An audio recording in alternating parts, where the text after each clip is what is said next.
Hi, and welcome to Doctor's Financial. If you're stopping by the channel for the first time, my name is Dr. V.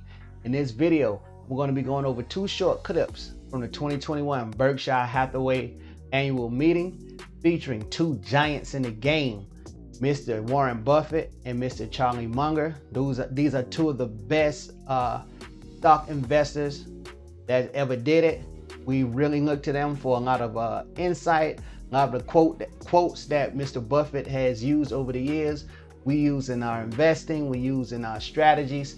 So I really want to take in and look at two small clips of what they were talking about trading and cryptocurrency, then give my 2 cents about it, and also ask that you all comment, let me know what you think about it.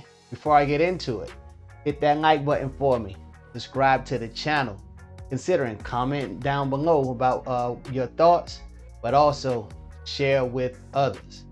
Okay, let's get into it. Before I start the video, for anyone who may not know, Mr. Buffett and Mr. Munger, they've been acquiring businesses and trading in the stock markets well before I was born. At a time when my mother was probably in diapers, they've been doing this. So they've been doing this for over 60 years. So definitely pay attention to anytime these gentlemen speak or have something to say about the markets, about market conditions. Listen, use it, synthesize it, analyze it. In my previous video, I told you I was talking to a fund manager, took the information he gave me. Whenever we can get information from industry powerhouses, industry leaders, people that actually move the stock market, it's real keen that we as retail investors, that I as a retail investor, listen, use that knowledge to my advantage. All right, I'm going to get into it. I'm going to hit this play button. Let's listen. Comes from BJ Coralla. What do you think of quants? Jim Simon's Medallion Fund has done 39% net of fees for 3 decades, which proves that it works. Will you consider hiring a quant lieutenant in Berkshire to work alongside with Ted or Todd? Well, I'll say no to the second part, and I'll let Charlie handle the first part. Well, that's rather interesting. The leading quant fund did fabulously on the short-term trading. They found little algorithms that worked to make them, they had predictive value, and as long as they kept working, they just kept doing it, as long as the money kept coming in. When they got to using the same system, just to finding some little algorithm and trying to do it mechanically, for long-term stock predictions, the record was not nearly as good. I'm going to pause it right there really quick, just to touch on something he said. No one strategy, no one thing is going to work all the time.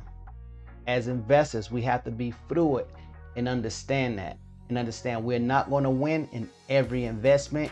We just want to win most of the time. And in the short-term stuff, they found that if they tried to do it too much, they destroyed their own advantage.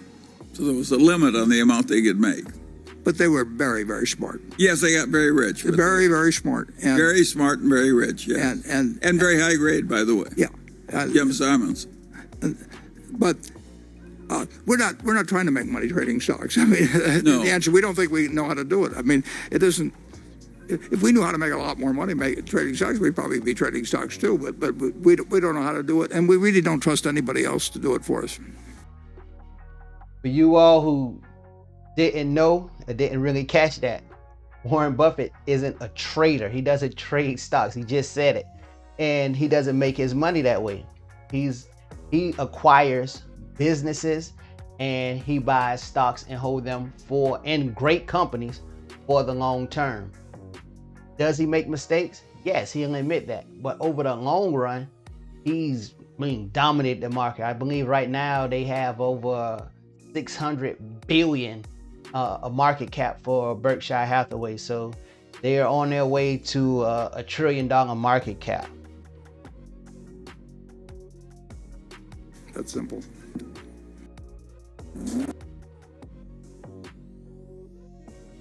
All righty, let's get into this next one really quick.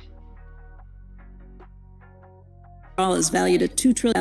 market overall is valued at $2 trillion. Do you still consider cryptos as worthless artificial gold? Well, I knew there'd be a question on Bitcoin or crypto. And I thought to myself, well, I've watched these politicians dodge questions all the time, you know, and I always find it kind of disgusting when they do it, but.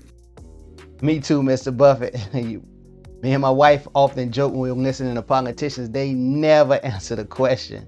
And let's go on, but that's just something I want to touch on. The truth is, I'm going to dodge that question because we probably got hundreds of thousands of people watching this that own Bitcoin, and we probably got 2 people that are short. So we got a choice of making 400,000 people mad at us and unhappy, or making 2 people happy, and that's just a dumb equation. So I thought about it. We had a governor one time in Nebraska, and a long time ago, but he would get a tough question, you know, what do you think about property taxes, or, you know, what should we do about schools? And he'd look right at the person, he'd say, I'm all right on that one. And then he'd just walk off. Well, I'm all right on that one, and maybe we'll see how Charlie is. Well, those who know me well are just waving the red flag of the bull. Of course, I hate the Bitcoin success. And I don't welcome a currency that's so useful to kidnappers and extortionists and so forth, nor do I like just shuffling out a few extra billions and billions and billions of dollars to somebody who just invented a new financial product out of thin air. So I think I should say modestly that I think the whole damn development is disgusting and contrary to the interests of civilization. And I'll leave the criticism to others. I'm all right on that one.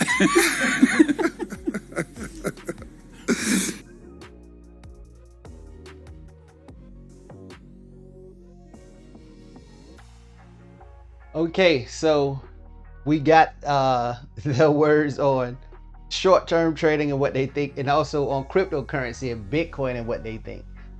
My take on it is, I invest in Bitcoin, I invest in Ethereum. I believe cryptocurrencies are the future. I do some short-term trading from time to time, but overall, I'm a long-term investor whose strategy is find good companies at a discounted price, buy them, and hold them for the long term. That's the biggest thing that I do, with a little bit of option plays, a little bit of crypto, and a little bit of short-term trading. The biggest take that I got from this is there's more than one way to make money in a stock market. You have people that short stocks who make a killing. I don't short. You have people who day trade. They make a killing. I don't day trade. However, I'm not going to knock anyone for how they make money. You got guys who made a bunch of money. You have some of the family who made a bunch of money on Dogecoin. I was talking to a young lady who was showing me all that she did with Dogecoin and the money that she made with Dogecoin. She made tens of thousands. Salute. And I'm rooting for Dogecoin to continue, for those that are in it, to continue making money. I'm not going to knock or hate on anybody making money. Remember, there's more than one way to make money in the stock market. The only people who are, in my opinion, who are losing are those who aren't investing at all.